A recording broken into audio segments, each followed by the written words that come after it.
Are you looking to transition from residential investing to commercial investing?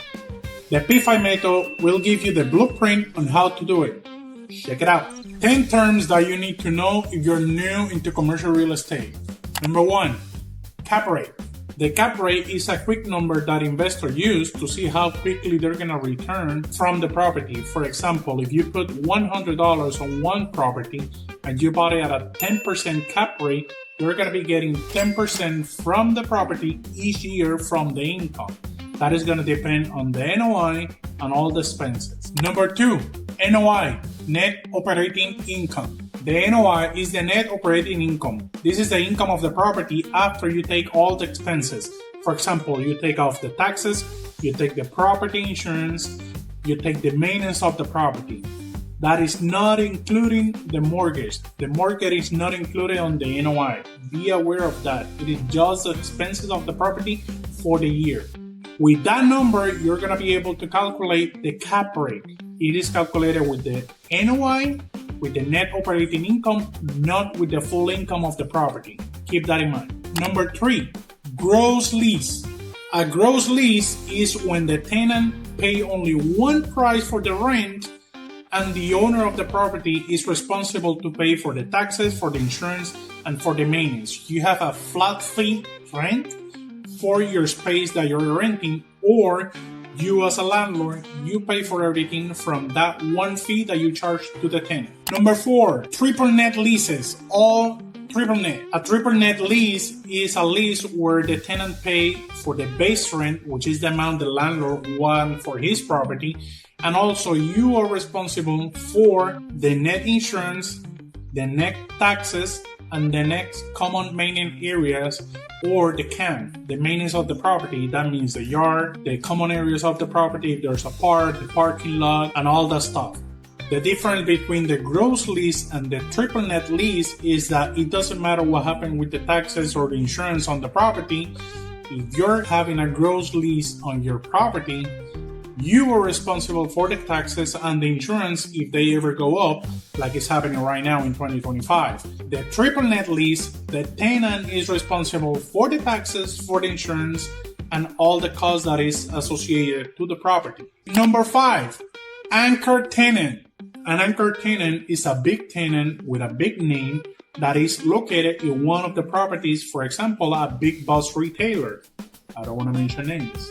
There's different anchor tenants. You have tenant focused on groceries. You have tenant focused on retail shopping in general merchandise like clothing or other stuff. And then you have the ones focused on groceries. These tenants are the ones responsible to bring the traffic to the property, and then it can benefit the other tenants that are around, normally focusing on the same type of tenant that is located with the anchor tenant. For example, if you had a grocery store, you're not going to have tenants that are not related to groceries like food. Number 6, letter of intent or LOI. Is a document, a non-binding contract where you stipulate or outline all the terms of the lease that the tenant wants to put in place before getting into an actual contract, so we can negotiate all the terms upfront in a single easy document before going into all the terms of the contract. When the landlord and the tenant agree on the LOI or the letter of intent, they both sign agreeing to that contract, to that terms, but it is not a binding contract.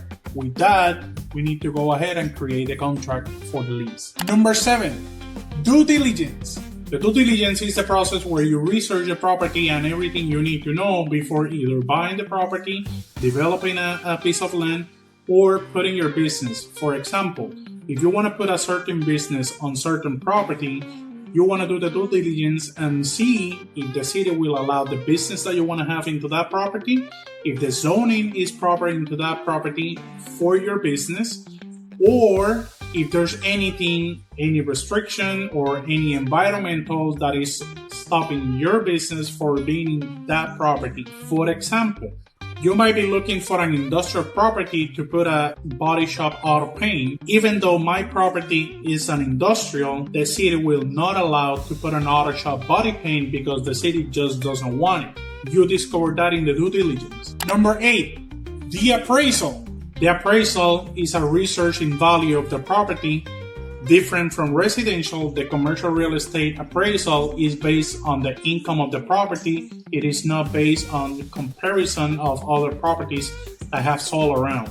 Basically, they take the rent of the property and they run the value for that property based on the rents that are leasing around for the same building and the same type of property. Number 9, zoning. The zoning are the regulations established by the government, in this case the city, dictating how a property can be used. For example, if it's a residential, if it's commercial, what type of commercial, in that you have retail, industrial, light industrial, mixed use, multifamily, and others.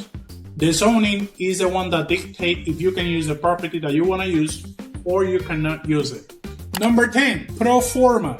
Pro forma is a financial projection on the future, how your property is going to perform based on what's going on right now.